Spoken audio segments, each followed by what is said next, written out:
En este caso toca hablar de fundamentos de energía solar. Hace unas semanas estuve hablando de la parte eólica y bueno, va a ser un poco similar, muy didáctica, tratar de no aburriros en este tiempo, en este pequeño corto periodo de tiempo que voy a hablar. Y bueno, si quedará algo para el final, cualquier cosa vía correo electrónico, que al final de la presentación tengo mi correo, me hacéis llegar cualquier cuestión, ¿vale? Muy bien, pues nada, ya paso la presentación, ya que me ha presentado Oriol, simplemente eso, ¿no? Tengo experiencia principalmente en proyectos renovables y ahora estoy también haciendo ciertas formaciones de la GWO. Y bueno, el contenido de este webinar, al igual que el de eólica, me parece bastante difícil poder profundizar con el poco tiempo que tenemos, entonces voy a tratar de pasarlo de manera rápida, pero intentar siempre con unos conceptos muy claros para que los que tengáis pocos conocimientos os vayáis de aquí sabiendo un poquito más de solar y los que ya tenéis conocimientos, pues tratar de aportar algo, ¿no? a lo que ya tenéis. Entonces, bueno, he querido destacar en este curso de fundamentos los siguientes puntos. Vamos a hablar sobre las características del panel fotovoltaico, el elemento generador, el elemento del que nace la energía. Luego vamos a un siguiente punto que es lo que viene siendo más mi fuerte, que es la parte de los inversores fotovoltaicos. Yo me he dedicado siempre a la parte de los convertidores de potencia y ahí hablaremos de los principios de operación e incluso de los componentes, de los principales componentes del inversor. Y luego, por último, hablaremos de los sistemas propiamente dichos fotovoltaicos conectados a red e incluso también daremos una serie de pautas e incluso hablaré de algunas aplicaciones al uso en las que yo he trabajado también en algún proyecto para sistemas aislados, ¿vale? Bueno, bien, pues nada, como primera parte, como os decía anteriormente, las características del panel, ¿vale? Entonces, siempre me gusta, en el tema de eólica lo hice igual, es empezarlo con una pregunta, ¿no? Una pregunta que quiero que salgáis de aquí sabiéndola responder todos, ¿no? Que es, ¿qué parámetros nos influyen en la generación eléctrica de un panel fotovoltaico? Bueno, pues esos parámetros son los que veis ahí a continuación, ¿no? Que son la irradiancia, la temperatura, la tensión del panel. Dentro de la tensión del panel va a haber dos niveles o dos parámetros importantes, que va a ser la tensión de máxima potencia y la tensión de cortocircuito, open circuit. Al respecto de la corriente, va a haber dos parámetros, al igual que la tensión, la corriente de máxima potencia y la corriente de cortocircuito. La eficiencia también es un parámetro importante a la hora de determinar la calidad del sistema. La irradiación va a ser más bien un parámetro no dependiente directamente del panel, más bien directamente va a depender del emplazamiento y del ángulo también, al hilo del siguiente parámetro importante, que es el ángulo de incidencia, en base a el grado de la posición del panel frente al sol, ¿vale? Bueno, ya lo veréis en la presentación cuando la tengáis un poco, o sea, lo tengáis en vuestro poder. Aquí a la derecha os he querido mostrar un datasheet de un panel en concreto, en este caso es de Mitsubishi, de policristalino, ¿vale? De silicio policristalino, en el que se muestran una serie de características o de parámetros que son en gran parte los que he comentado, ¿vale? Esto ya lo veremos más a continuación. Bueno, pues a la hora de incidir en la irradiancia, como veis aquí en la gráfica, la irradiancia al final no deja de ser la magnitud que describe la potencia que genera un panel por metro cuadrado, ¿vale? La irradiancia, además, es uno de los parámetros fundamentales a la hora de determinar el panel. Esos niveles, esos parámetros que os he comentado de tensión y corriente principalmente, se van a dar siempre en base a unas condiciones estándar de medida, que en este caso están siempre determinadas por una irradiancia de 1000 vatios metro cuadrado, que se entiende como la máxima irradiancia que va a recibir el panel. Como veis en la gráfica, se hace referencia a la irradiancia en diferentes niveles, ¿vale? Desde 1000 hasta 200 vatios metro cuadrado y, como veis, hay una relación directa entre la irradiancia y la corriente. A medida de que aumenta la irradiancia, así tendremos más corriente en el panel fotovoltaico, ¿vale? Esta es uno de los parámetros más importantes que nos vamos a encontrar a la hora de dimensionar una instalación. En función del nivel de corriente que tengamos en un panel, así tendremos que hacer la configuración para tener la potencia total a la salida del inversor, ¿vale? Esto ya lo veremos más adelante. Siguiente parámetro importante, no es un parámetro de la importancia que tiene la radiancia o la tensión o la corriente, pero sí que he querido reseñarlo y de hecho esto es una gráfica obtenida de un datasheet en el que determina la temperatura del panel. Obviamente el panel está sometido a las inclemencias de la temperatura y por lo tanto esas variaciones de temperatura van a indicar una serie de variaciones de tensión, ¿vale? Una cosa que quiero que también tengáis clara es que la tensión va a estar relacionada con la temperatura. Es decir, a una temperatura determinada del panel voy a tener que trabajar a una tensión menor. Es decir, por ejemplo, si tenemos, como veis, en esta gráfica, las diferentes curvas que tenemos, para 25 grados tenemos que trabajar por debajo de 45 voltios, ¿vale? Esto ya lo entenderéis ahora más adelante cuando hagamos un análisis completo de las características del panel, ¿vale? Pero simplemente como idea es asociar la temperatura del panel, es un parámetro que afecta a la tensión y, por lo tanto, a la potencia que puede generar el panel fotovoltaico. El siguiente parámetro es uno de los más importantes, por no decir el más importante, es la tensión, ¿vale? Es un parámetro que es un parámetro controlable. Es decir, es un parámetro que nosotros, el que realiza el control del panel, va a poder determinar qué nivel de corriente vamos a poder sacarle al panel, ¿vale? Como parámetros dependientes de la tensión, ¿qué tenemos? Tenemos la tensión de circuito abierto, que ya veremos cuál es su función, y la tensión de máxima potencia del panel, es decir, la tensión a la cual voy a obtener la máxima potencia del panel fotovoltaico. No va a ser la tensión máxima, ¿vale? Va a ser la tensión a la cual voy a poder generar la máxima potencia disponible en ese momento del panel fotovoltaico, ¿vale? Como veis aquí, os he querido reseñar el circuito eléctrico del panel, que viene a ser parte una fuente de corriente y un diodo que lo que hace simplemente es proteger a esa fuente en el caso de que haya un problema en el panel, ¿vale? Entonces, ¿cómo funciona un panel fotovoltaico? Es tan sencillo como la tensión que apliquemos al panel, es decir, a la V que estoy indicando en este circuito, entre el positivo y negativo, la tensión que apliquemos en bornas de este circuito, vamos a obtener un determinado nivel de corriente. Entonces, para los que conocéis la parte eléctrica, sabéis que la potencia al final es tensión por corriente. Yo aplico una tensión, el panel me devuelve una corriente, con lo cual yo voy a poder generar o inyectar una potencia dada por esos niveles, ¿vale? Con respecto a la corriente, otro parámetro fundamental, pero es controlable a través de la tensión, como acabo de decir. Si nosotros queremos generar 10 amperios, vamos a necesitar mover la tensión para obtener esos 10 amperios, ¿vale? Siempre vamos a generar corriente en función de la tensión que apliquemos en bornas del panel. Ese es uno de los puntos clave para el que no tenga muchos conocimientos del sector fotovoltaico. Esa es la clave, ¿no? de un sistema fotovoltaico. Como parámetros importantes dentro de los niveles de corriente vamos a encontrarnos la corriente de cortocircuito, que es la corriente máxima que el panel va a poder suministrar y, como he dicho, la tensión no va a ser la corriente ideal, digamos. La corriente máxima no es la corriente ideal, de hecho. En este caso, la corriente ideal va a ser siempre la IMP, que es la corriente máxima potencia. Es la corriente a la cual vamos a poder generar la máxima potencia, vamos a poder sacarle la máxima potencia al panel y que no va a ser la corriente máxima, ¿vale?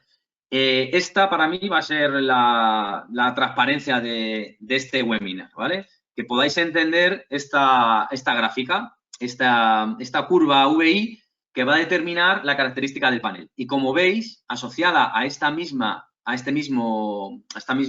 gráfica está la corriente, la gráfica potencia frente a tensión. Están relacionadas directamente, es decir, como veis aquí, me pongo en el eje X, ¿vale? Que es el eje de tensión, en el que estoy estoy situado en la tensión de circuito abierto. Es decir, tengo la tensión máxima y, como podéis ver, tengo corriente cero. Me estoy situando en la tensión máxima, con lo cual la potencia es cero en este momento. Podría trabajar a una tensión alta sin generar potencia. ¿Cómo vamos a trabajar? El inversor fotovoltaico, en este caso, es el que determina ese nivel de tensión, el que puede aportar, el que puede marcar la tensión en bornas del panel fotovoltaico. ¿Eso qué significa? Si yo, siendo el inversor fotovoltaico, puedo mover la tensión, voy a poder seguir bajando. Sigo bajando, una vez que baje del nivel máximo de tensión, voy a empezar a generar potencia, pero no voy a generar toda la potencia máxima que me puede dar el panel. Voy a generar una potencia creciente hacia la potencia máxima. ¿Hasta cuándo? Hasta que llegue a alcanzar la tensión de máxima potencia. Eso se va a determinar en función de un algoritmo de seguimiento de máxima potencia, el famoso MPPT, para el que esté un poquito más puesto en el tema. Ese MPPT lo que hace es buscar, deriva la potencia. ¿Para qué? Para obtener la máxima. Todos sabemos que al final la máxima es la derivada, ¿no? Si nosotros vamos derivando este nivel de potencia, la derivada de la potencia en este punto, en la derivada de una constante es 0, ¿vale? Con lo cual, así determinamos o tratamos de obtener la máxima potencia de un panel fotovoltaico. En este caso, podríamos, por circunstancias del algoritmo, podríamos seguir bajando la tensión del panel y lo que pasaría, volveríamos a reducir la potencia, veríamos reducida la potencia que nos suministra el panel fotovoltaico. No significa que deje de generar potencia, sino que no estamos siendo óptimos, no estamos con un rendimiento máximo, ¿vale? Y al respecto de la corriente, simplemente decir, como veis aquí, tenemos la corriente cortocircuito, que podemos estar generando corriente máxima a tensión 0, es decir, cortocircuitaríamos el panel y no generaríamos potencia, ¿vale? Son los dos parámetros importantes a la hora de poder obtener la máxima potencia del panel. Acordaros, tensión frente a corriente y potencia frente a tensión. Y están relacionadas directamente los tres parámetros. Vale. Otro parámetro importante a la hora de obtener electricidad de un panel fotovoltaico o potencia es la eficiencia. Esa eficiencia va a venir determinada por el tipo de panel que utilicemos. Principalmente, aunque hay alguna tecnología más actual, pero en la industria lo que se está utilizando a día de hoy son paneles de silicio monocristalino o policristalino, con una salvedad entre ambos, que es la eficiencia y el precio, ¿vale?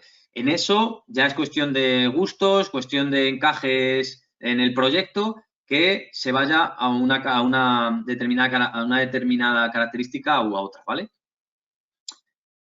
Bueno, aquí os he querido reseñar simplemente una hoja de datos de características de este panel fotovoltaico en concreto que estamos analizando, ¿vale? Que es de Mitsubishi, y en este caso es un tipo de panel monocristalino, ¿vale? Y como veis, que ya lo tendréis, cuando lo tengáis en vuestro poder, lo podréis analizar y cualquier duda no dudéis en enviarme un correo. Aquí veis una serie de parámetros, no sé si lo podréis ver en la presentación o si se ve adecuadamente, pero como veis, ¿qué tenemos? Tenemos potencia, tenemos tensión en circuito abierto, tensión corriente en cortocircuito. Estos van a ser los niveles máximos de tensión y corriente del panel y luego vamos a tener los niveles de tensión y corriente de potencia máxima. Es decir, el panel, esta hoja te viene a decir que si tú conectas 31,7 voltios en bornas del panel, el panel va a inyectar 8,38 amperios, con lo cual va a generar una potencia de 265 vatios, ¿vale? Tendríamos la máxima potencia disponible en el panel,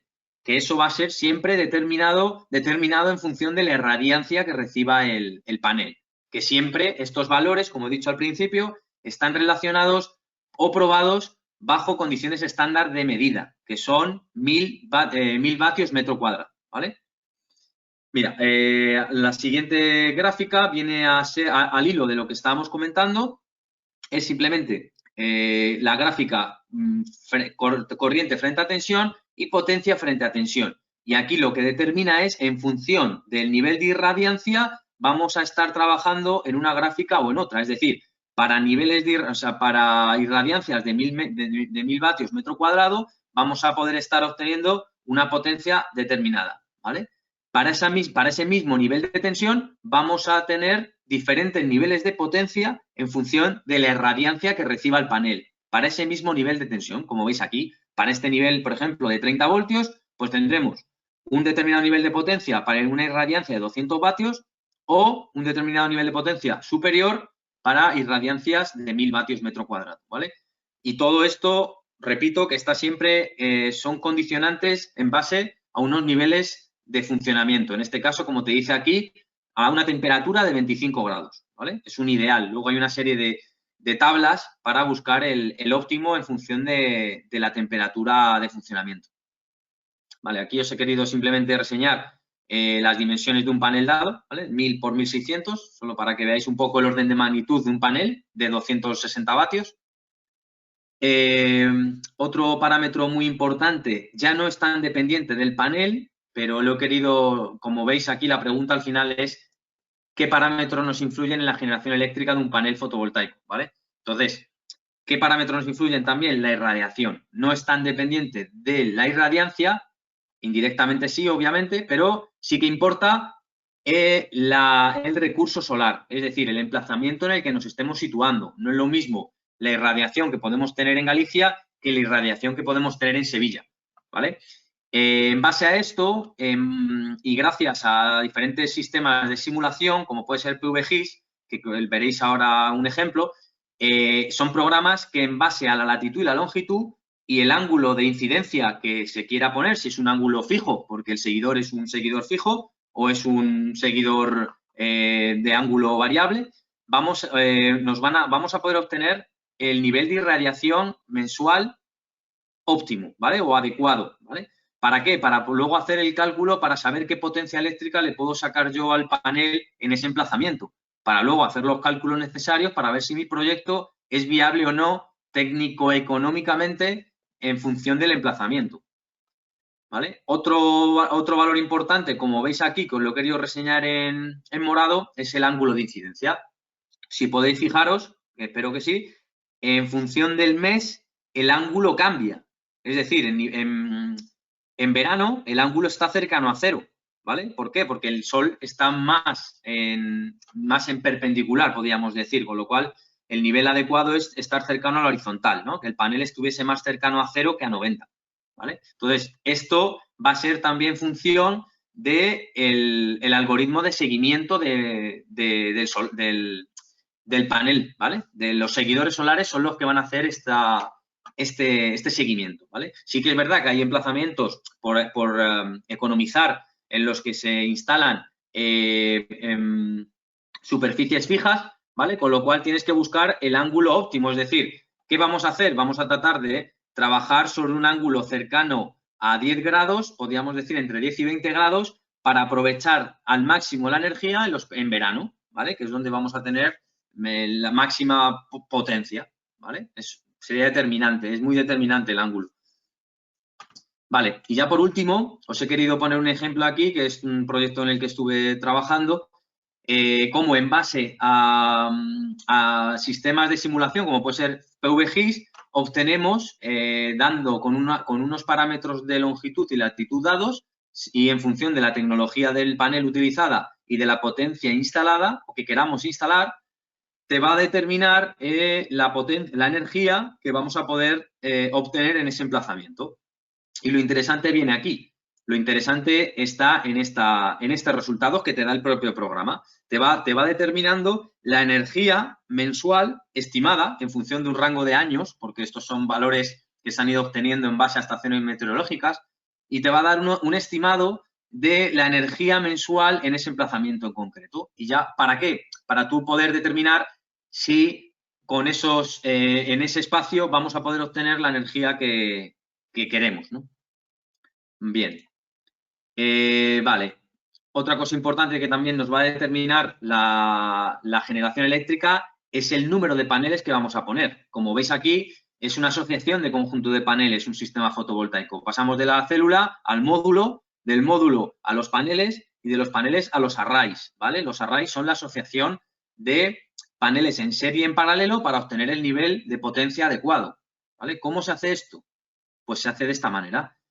Importante, nosotros tenemos paneles de dos polos, polo positivo, polo negativo, y lo que se hace es, si queremos sumar, es decir, aumentar la tensión total de la agrupación de paneles, vamos a seriar los paneles. Si queremos aumentar en corriente en la instalación, vamos a aumentar en paralelo, ¿vale? Entonces, en la primera asociación hemos sumado 4 veces el valor de tensión, es decir, si tenemos un panel de 50 voltios, con esta asociación voy a tener a la salida un panel de 200, o sea, un total de 200 voltios de tensión, ¿vale? Voy a poder aplicar 200 voltios de tensión al panel. Imaginaros que ese panel está generando 100 amperios. Si hago una asociación de 4 en paralelo, voy a poder tener 400 amperios por 200 voltios asociándolo con 4 asociaciones, pues obtendríamos el nivel de potencia para esa agrupación de paneles. Esto es un parámetro muy importante a la hora de dimensionar la instalación, que tengáis en cuenta el nivel de tensión y corriente, ¿vale? Y como veis aquí, es simplemente comentaros que en redes de 400 voltios, que es el estándar normal, para redes de 400 voltios en un sistema trifásico, es necesario tener un rango de funcionamiento de entre 600 y 850 voltios aproximadamente, ¿vale? Para poder generar potencia. Actualmente, en instalaciones de gran potencia, ya se están trabajando con paneles de 1500 voltios. Eso es producido porque la red alterna a la que se va a conectar, esto lo veremos a continuación, sube a 600 voltios. Entonces, hay una relación directa entre la tensión de alterna y la tensión de continua del panel, de 1,5 más o menos. Ese es el motivo por el cual los paneles a día de hoy, estamos hablando siempre de industria, de instalaciones de gran potencia, han subido, han aumentado el nivel de tensión de funcionamiento. Bien, bueno, otra gráfica que me gusta mucho y que quiero que tratéis de recordar cuando tengáis esta presentación es esta. En esta se determina muy claramente la capacidad que tiene un sistema fotovoltaico en generación, ¿no? Como veis aquí a la derecha, en un día soleado con una alta irradiancia, lo que tenemos en esta gráfica que es tensión, ¿vale? Que estoy marcándolo aquí, y temperatura e irradiancia, y abajo tenemos en el eje X, perdón, una base de tiempos. ¿Esto qué nos determina? Nos determina que en un sistema fotovoltaico vamos a tener siempre un máximo, digamos, en un instante determinado, ¿vale? Siempre, o sea, la potencia fotovoltaica va a comenzar generando una determinada potencia, va a llegar a un pico máximo que va a estar normalmente a mediodía y a partir de ahí vamos a bajar, ¿vale? Como veis en la gráfica. Una cosa importante, como os he comentado, que la temperatura y la tensión están relacionados. Como veis, en el rojo, a medida que aumenta la temperatura, porque aumenta la irradiancia, disminuye la tensión, ¿vale? Y la otra gráfica importante que quiero que veamos y analicemos es la siguiente. Como veis, es una gráfica, sería un emplazamiento con una alta irradiancia, es decir, podría ser un día de verano, igual que el de la derecha. La diferencia y la salvedad y la cuestión, para mi gusto, de un sistema fotovoltaico es las nubes, ¿vale? Como podéis ver aquí, un día con alta irradiancia, el tener nubes en el emplazamiento va a suponer derivadas de potencia muy elevadas. Si tú contemplas o esperas poder generar una potencia determinada, en el momento en el que haya nubes, que es un criterio poco predecible, vamos a tener un defecto, vamos a tener una bajada en la generación fotovoltaica, a pesar de que tengamos todo el sistema funcionando adecuadamente. No va a depender del recurso, ¿vale? Eso es un tema muy importante a la hora de plantearse una instalación y el emplazamiento.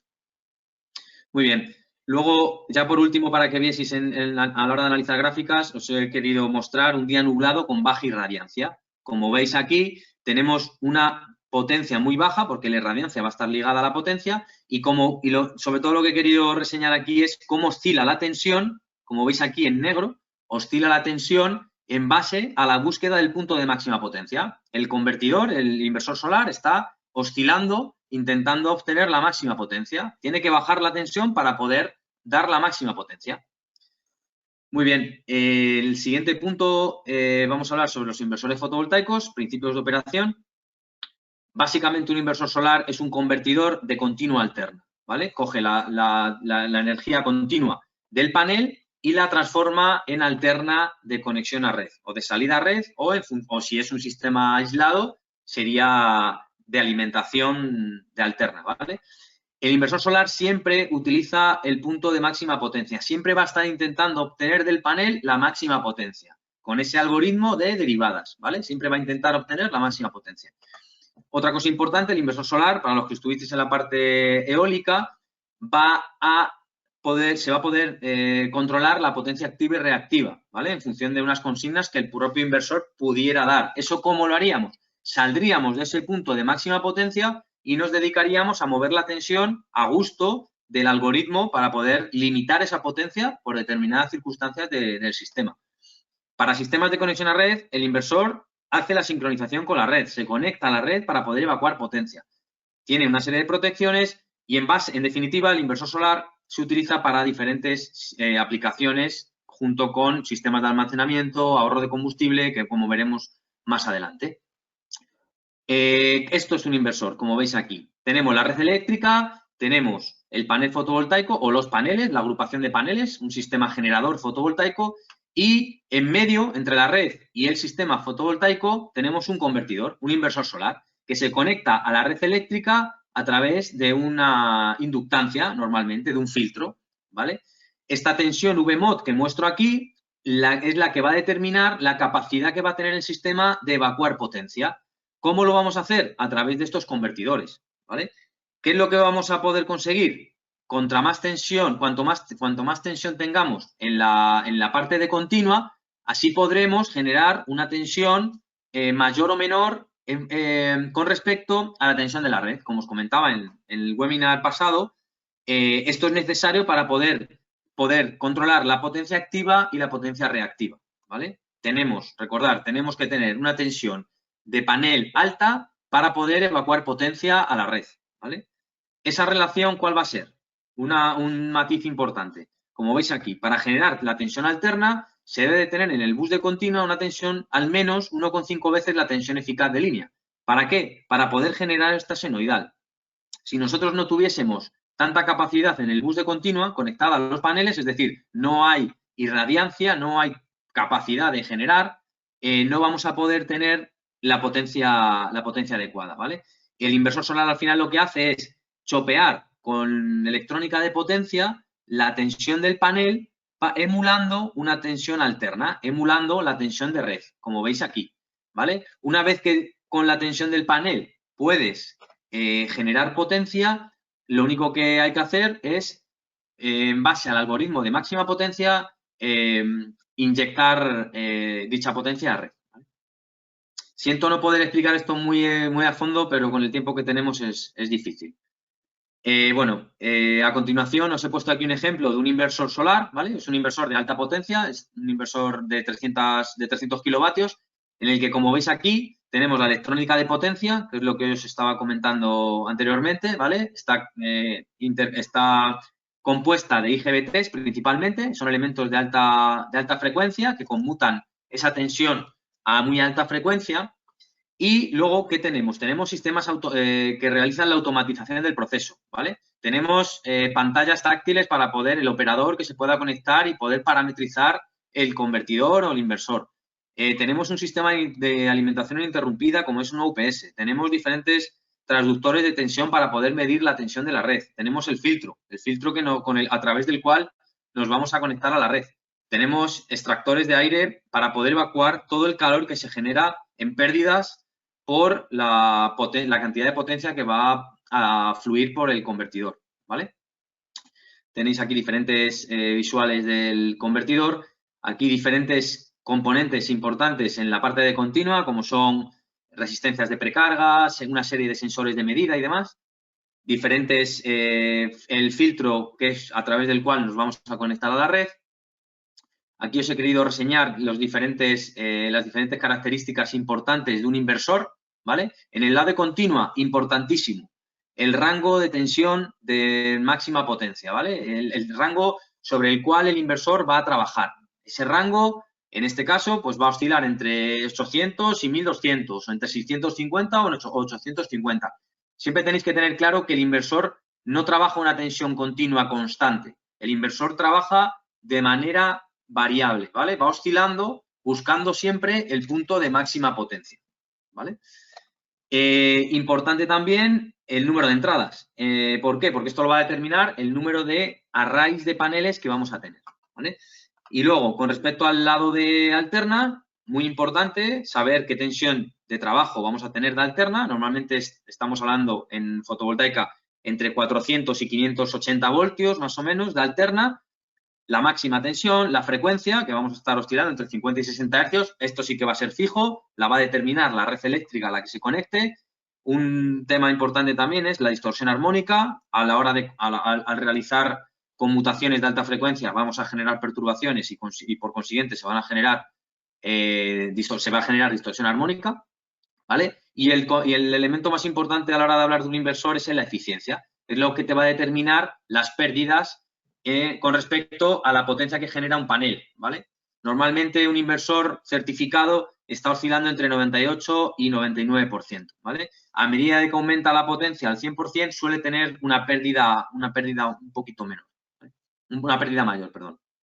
Vale, aquí os he querido poner una visual de un inversor antiguo, ¿vale? Pequeño, digamos, con los parámetros de entrada. Como veis aquí, ¿cómo hablamos en términos de inversores?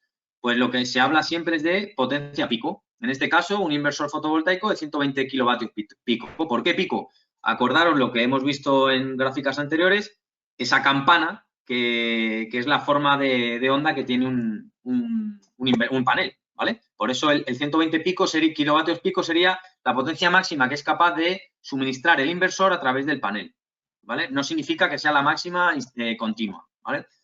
Aquí tenemos el rango de trabajo de la ventana MPPT del panel, ¿vale? Y la tensión máxima de trabajo de 1000 voltios. Y con respecto a la alterna, vamos a hablar de las tensiones de trabajo, que en este caso son de 400 voltios, el THD, que es la distorsión armónica que os he comentado, y la potencia de funcionamiento máxima. Muy bien. Vale, vamos a ver si puedo ir un poquito más rápido para que nos dé tiempo a terminar. Vamos a trabajar ahora o a hablar sobre los sistemas fotovoltaicos de conexión a red, ¿vale? Sistemas de conexión a red son estándares que se utilizan normalmente en instalaciones convencionales para venta de energía, con la siguiente característica, ¿no? Paneles conectados a inversores, conectados a transformadores que evacúan potencia a red y se cobra por ello, se cobra una determinada cantidad por megavatio hora, ¿vale? Otro tipo de instalaciones que son más atípicas son instalaciones híbridas, ¿vale? Instalaciones híbridas, ¿por qué? Porque van a ir conectadas con fuentes de almacenamiento, sistemas de almacenamiento, ¿vale? Yo, por ejemplo, participé en un proyecto en Estados Unidos que se instalaron en subestación almacenamiento para poder posicionar los paneles y evitar así roturas en el momento en el que hubiese huracanes, pérdida de energía, es decir, pérdida de tensión de la subestación, no tienes capacidad de poder mover los paneles y siempre necesitaban una energía almacenada para poder llevar los paneles a una posición segura. Aquí os pongo una curva de generación frente a una curva de carga en un sistema híbrido. Como veis, la problemática que tiene la generación fotovoltaica es esa campana, que es la que determina la potencia, en qué momento te da el inversor solar, en qué momento te da la potencia. Tu curva de carga, ¿vale? Es esta, por ejemplo, el azul, con lo cual veis que no casa, no tiene un casamiento, ¿no? Entonces, ¿qué es lo que es conveniente siempre en sistemas fotovoltaicos? Idealmente, que a día de hoy no se puede plantear, es trabajar con sistemas de almacenamiento para ese excedente de fotovoltaica que tenemos, poder cargar baterías y poder suministrar en momentos en los que la fotovoltaica no esté vigente. Esto es ideal para sistemas aislados, pero para sistemas de conexión a red esto no tiene cabida porque el precio de energía es uno determinado y a ti te interesa evacuar toda la potencia, ¿vale? Esto realmente son sistemas híbridos para otro tipo de funcionamiento. Tipo de inversores, hay diferentes. Microinversores, son pequeños inversores que van conectados a panel. Inversores trifásicos estándar, que son los de hace unos cuantos años, que trabajaban a 100 kilovatios. E inversores centrales que ya superaban los 500 kilovatios, que incluso ya a día de hoy siguen funcionando. Y inversores de gran potencia, que esto es lo que actualmente en el mercado se está demandando mucho. Son soluciones de alta tensión, plug and play, porque vienen contenerizadas y van conectadas directamente en alta tensión.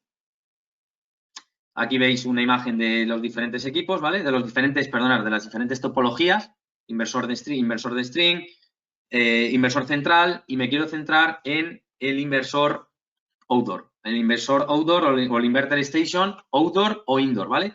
Este sistema es el que actualmente se está trabajando y se está demandando. Son soluciones controlizadas que van directamente a parque y se conecta directamente la parte de alta tensión y la parte de continua. Muy bien, esta es otra solución que es una solución outdoor, que esto va en intemperie. Son inversores de alta potencia que van conectados a un transformador y sale ya directamente en alta tensión, como veis en esta imagen, ¿vale? Aquí, como última, para terminar, la parte de sistemas de conexión a red, os dejo esta pregunta, ¿no? ¿Cuál sería la mejor solución? ¿Inversores centrales o inversores de stream, ¿no? Bueno, pues es una cosa que depende muy mucho de la potencia de la instalación, del coste que lleve, pero principalmente, desde mi punto de vista, los inversores de stream, lo interesante que tienen muy bajos costes de operación y mantenimiento debido a, si hay un problema, directamente es quitar y poner. No se dedica tiempo a poder arreglar el problema, directamente se cambian los equipos. Otra cosa interesante de estos módulos, tienen una alta modularidad, porque si hay un problema en un panel, es fácil que lo detectes porque se va a determinar por el inversor que esté fuera de servicio. En el caso de los centrales, a estar conectados multitud de paneles, se te estropea un panel, es complicado llegar a obtener o saber rápidamente dónde está el problema. Vale, ya por último, y con esto voy a acabar, sistemas de fotovoltaica, sistemas PV aislados, ¿vale? ¿Para qué se utilizan estos sistemas aislados? Se van a utilizar principalmente donde no haya, en emplazamientos donde no haya una infraestructura de red, ¿vale? Sí que esto es importante, el matiz. El matiz es que siempre es necesario un sistema maestro que genere la tensión de la red. Normalmente, en sistemas aislados, vamos a tener, o normalmente se debe de tener, un sistema de generación diésel para poder generar la tensión, ¿vale? Si esto no fuera posible, lo normal es tener un sistema de almacenamiento complementario o que las cargas a las que se alimentan estos sistemas no sean cargas primarias, ¿vale? No sean cargas importantes, porque al final la renovable, como bien dice la palabra, es renovable y es no gestionable, ¿vale? No puedes depender no puedes generar potencia en el momento en el que tú quieras, ¿no? Salvo que tengas un gran sistema de almacenamiento que te permita poder suministrar energía en cualquier momento, pero eso económicamente es inviable. Aplicaciones en los sistemas aislados que tenemos, hogares, en emplazamientos donde no llega la infraestructura de red, normalmente suelen estar conectados a grupos diésel, el bombeo solar, señales de tráfico, estaciones repetidoras de telecomunicaciones y alimentaciones de sistemas de radionavegación, ¿vale? Acordaros, en sistemas híbridos, importante, siempre va a haber un maestro que va a ser el que va a generar esa tensión de la red, ¿vale? Al que se va a conectar el panel fotovoltaico a través del inversor. Muy bien, esto es un ejemplo de un sistema convencional, como os he comentado antes, ¿vale? El diésel es el que aporta la tensión y el panel fotovoltaico se conecta a esa tensión y a través del inversor, y el inversor es el que comanda la potencia que genera el panel fotovoltaico. ¿Qué conseguimos con esto? Conseguimos algo muy interesante. Conseguimos que se reduzca el consumo de combustible de una manera considerable, ¿vale? Y en emplazamientos donde el coste del combustible es elevado y hay mucho recurso solar, que es normalmente donde están los emplazamientos, donde no hay infraestructura eléctrica, se hace necesario tener este tipo de sistemas, ¿vale? Voy saltando un poco porque vamos ya mal de tiempo. Ya por último y importante, ¿qué deberíamos saber antes de diseñar una instalación aislada de red? Pues obviamente los consumos tanto de alterna como de continua, la evaluación del recurso solar mediante programas que te determinan el nivel adecuado que tienes en el emplazamiento y por último realizar unos cálculos sobre la eficiencia del inversor, el margen de seguridad, cálculo del número de paneles, ¿vale? Número de paneles en serie en paralelo para determinar la potencia máxima de tu instalación. Si vas a meter baterías, como va a ser un sistema de red aislada, vamos a tener que dimensionar las baterías adecuadamente para contemplar siempre el suministro de energía cuando no haya capacidad renovable. El dimensionamiento en consecuencia del regulador. Y por último, el dimensionamiento del inversor, ¿vale? Son todas estas características son fundamentales a la hora de poder determinar un dimensionamiento adecuado de la instalación en red aislada, porque no va a haber red que te va a suministrar la energía cuando no haya renovable. ¿vale? Y por último, una aplicación muy interesante que os comentaba antes, la Diesel PV, ¿vale? Es una aplicación en la que yo he trabajado en un proyecto en Colombia para ahorro de combustible. Se conecta fotovoltaica en la red, en la red, me refiero a la red que genera el diésel, para reducir al máximo el consumo de diésel, porque el consumo de diésel está relacionado directamente con la potencia que suministra el grupo. Con lo cual, como veis aquí en la gráfica, a medida de que ha pasado el tiempo, se ha hecho más económico el diésel, o sea, perdonad, la fotovoltaica ha reducido costes y, en cambio, el combustible sigue creciendo. Con lo cual, se hace muy necesario tener un sistema híbrido. ¿Por qué? Porque el sistema fotovoltaico por sí solo no va a funcionar. Necesita una red fuerte a la que conectarse, ¿vale? Ese es el kit de la cuestión. Aquí veis un ejemplo de sistemas aislados con soporte de renovables en grupos diésel, ¿vale? Y, por último, también aplicaciones de bombeo solar, que lo único, obviamente, son instalaciones donde el emplazamiento tiene un gran recurso solar y se pueden utilizar paneles junto con los inversores para poder controlar la potencia de salida y así accionar la bomba para poder controlar el caudal de agua que queramos obtener del emplazamiento, ¿vale? Y, por último, otro sistema que se suele utilizar es para la alimentación en sistemas de telecomunicaciones. En emplazamientos, repito, donde no suele haber infraestructura, se colocan estos sistemas fotovoltaicos conectados con cargadores y baterías para poder suministrar en continua, aquí no habría inversor fotovoltaico, para suministrar en continua energía de manera permanente en ausencia de tensión de red estándar, ¿vale? Y, bueno, aquí tenéis un ejemplo de un sistema real en el que yo también trabajé para un parque eólico, ¿vale?